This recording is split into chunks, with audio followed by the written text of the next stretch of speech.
Bonjour à tous, ravi de vous retrouver pour Afrique Hebdo. Cette semaine au programme, rencontre avec la première femme démineuse au Tchad. Zouleira Abakar est devenue chef d'équipe dans ce domaine traditionnellement réservé aux hommes. Le basket en Afrique, bien plus qu'un jeu. Au-delà des enjeux sportifs, cette discipline peut rapporter gros pour les économies des pays du continent. On en parlera avec notre invité Alphonse Billet, directeur régional pour l'Afrique à la FIBA. Le Soudan, l'autre pays des pyramides, découvertes au 19e siècle par des explorateurs français, les pyramides nubiennes de Méroé recèlent d'incroyables trésors que nous vous dévoilerons à la fin de ce magazine. Au Tchad, les restes de la guerre avec la Libye sont encore visibles et affectent durablement la sécurité et le développement des communautés concernées. Le nord et l'est, terres de nomadisme, sont particulièrement touchés par la présence de mines. Depuis 2004, des opérations de déminage y sont menées. Zouleira Abakar est la première femme à exercer le métier dans ce pays. Radija Douga et Aliou Thiam nous dressent son portrait. La présence de tout le monde est obligatoire pour ce matin. Zouleira a réuni ce matin son équipe d'intervention rapide après le signalement d'une arme de guerre repérée par un berger dans la ville de Massaguet, à 80 km de la capitale. Et il arrive que des populations nous appellent pour nous dire il y a tel objet, il y a des choses. Et c'est à nous maintenant d'aller récupérer ces objets et les détruire. Une fois sur place, l'équipe est accompagnée par le lanceur d'alerte sur le site où se trouve l'arme. Pour des raisons de sécurité, Zouleira, en tant que chef d'équipe, est la seule à être habilitée à analyser l'objet de près. L'engin trouvé est une roquette à 6, en bon état. Il n'y a aucun danger. On peut déplacer l'objet. À l'autre bout de sa ligne, Oumda, un collègue et ami qu'elle côtoie depuis plusieurs années. C'est bon, dans ce cas, il faut se préparer et amorcer la procédure. Zouleira a un comportement exemplaire, elle est toujours très motivée. Nous sommes tous convaincus qu'elle a un brillant avenir qui l'attend.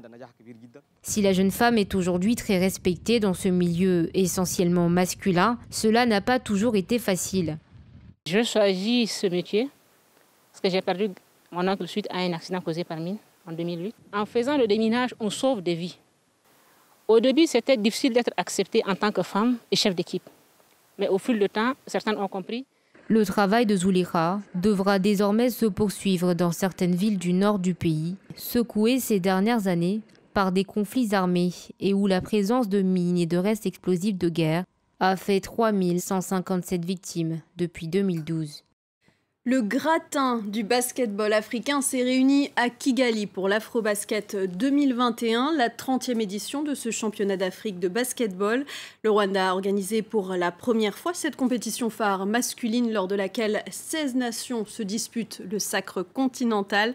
Le basket, un sport aux multiples enjeux et en pleine expansion sur le continent. Pour en parler, j'ai le plaisir de retrouver Alphonse Billet, directeur régional pour l'Afrique à la FIBA depuis Kigali. Merci d'être avec nous. Alors, vous avez été joueur, capitaine, entraîneur, président de fédération et secrétaire général de FIBA Afrique avant de devenir aujourd'hui directeur régional pour le continent. Quel est le constat que vous faites sur l'évolution de la discipline en Afrique ? Le constat, on va le résumer en trois grands titres. Je pense qu'il y a une évolution nette des fédérations nationales. Elles deviennent un peu plus professionnelles. Je pense que le niveau de jeu, le deuxième point, c'est le niveau de jeu des équipes, lié sans doute à la présence de la NBA, je ne sais pas. Nous avons plus de joueurs qui intègrent nos équipes nationales, des joueurs de la diaspora, donc le niveau est beaucoup plus élevé, est en train de rejoindre un peu celui de l'Europe.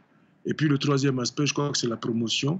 Cette promotion avec ses conséquences financières, évidemment, là, directement liée, je dirais, à la NBA et à la FIBA, l'implication de la NBA dans le basket africain. Voilà ce que je peux dire.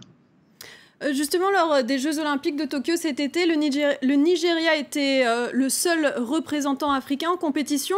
Mais est-ce qu'on peut quand même parler d'un essor du basketball en Afrique ? Oui, absolument, absolument. Au début, je dirais dans les années 80, il y avait à peu près 15-16 pays africains qui participaient réellement ce qu'on appelle les championnats d'Afrique ou les Afro-Basket maintenant. Aujourd'hui, sur les 54 pays, on peut considérer que 45 pays participent régulièrement. Et puis au niveau des clubs, nous étions évidemment, oui, pareil, à peu près une vingtaine de clubs. Aujourd'hui, nous sommes dans les éliminatoires, nous avons sensiblement, disons, plus de 40 pays qui participent à ces éliminatoires.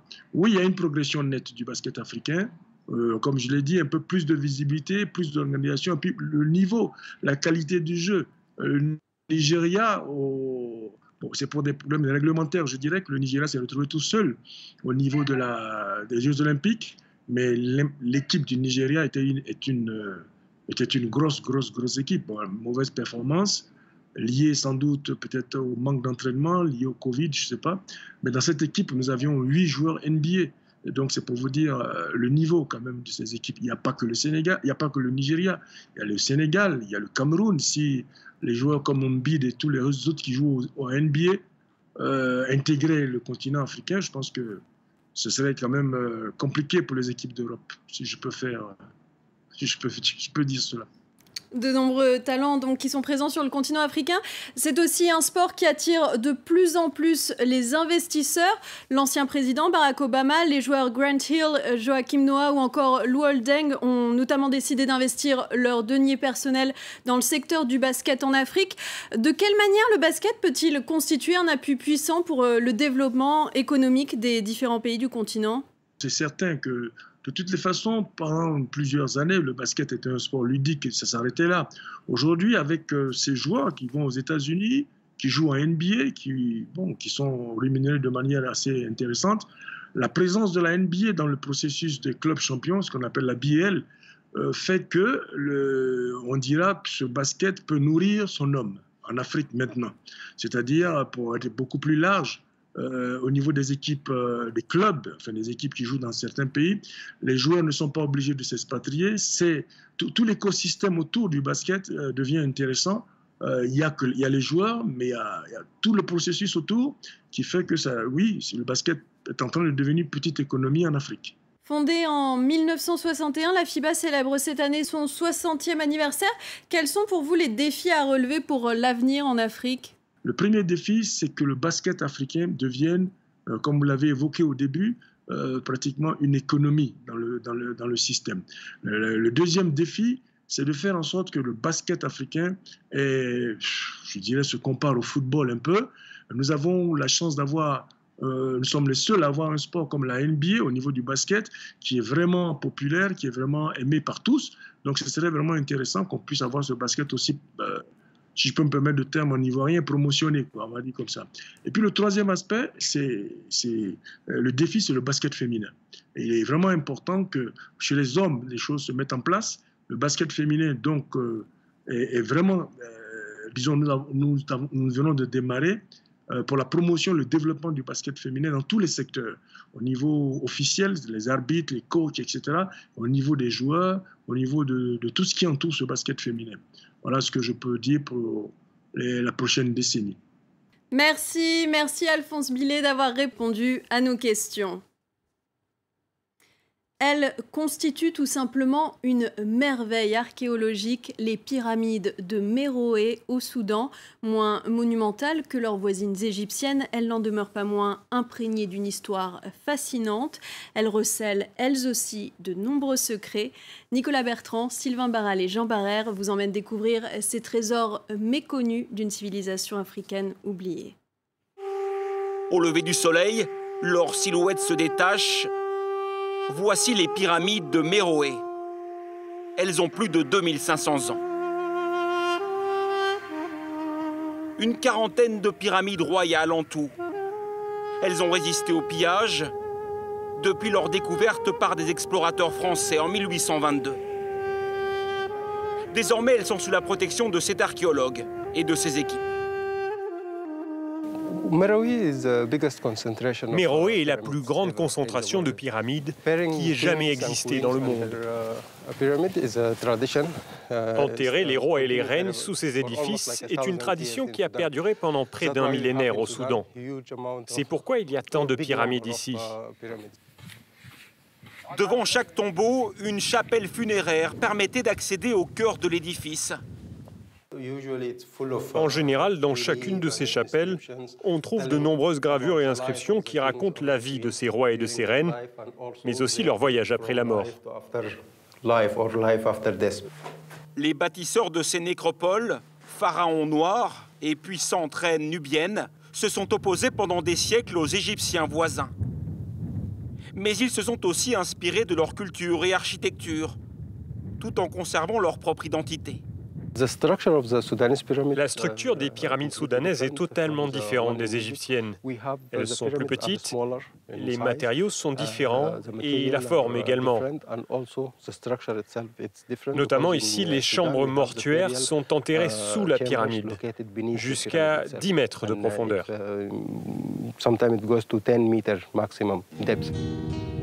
Le Soudan veut désormais mettre en valeur ce patrimoine millénaire et recevoir de plus en plus de visiteurs, comme ce petit groupe de touristes canadiens qui parcourent le site à dos d'âne et de dromadaires. Ils n'en reviennent pas du privilège qu'il leur est offert. Je crois que le Soudan est devenu beaucoup plus accessible ces derniers temps. C'est pas difficile d'obtenir un visa, ni compliqué de trouver un vol et même d'organiser tout cela en arrivant. Et trouver une voiture pour venir ici, c'est assez rapide. Un patrimoine qui conserve de très nombreux mystères. Dans les sous-sols du Musée national, la réserve regorge d'objets retrouvés lors de fouilles archéologiques à travers le pays. Parmi elles, ces pierres recouvertes d'écritures méroïtiques, toujours indéchiffrables. C'est difficile car jusqu'à présent, on n'a pas trouvé de moyen de traduction, de textes écrits en 2 langues, comme c'est le cas en Égypte avec la pierre de Rosette ou pour d'autres textes en Mésopotamie. Et surtout, c'est une langue qui a disparu il y a bien longtemps. Les trésors archéologiques du Soudan ont longtemps été négligés. Les chercheurs ont privilégié l'Égypte voisine. Alors aujourd'hui, le potentiel est immense. 60% du patrimoine du pays est encore enseveli. Des centaines de sites n'ont pas encore été découverts. C'est ainsi que se termine votre magazine. Merci à tous d'avoir été avec nous.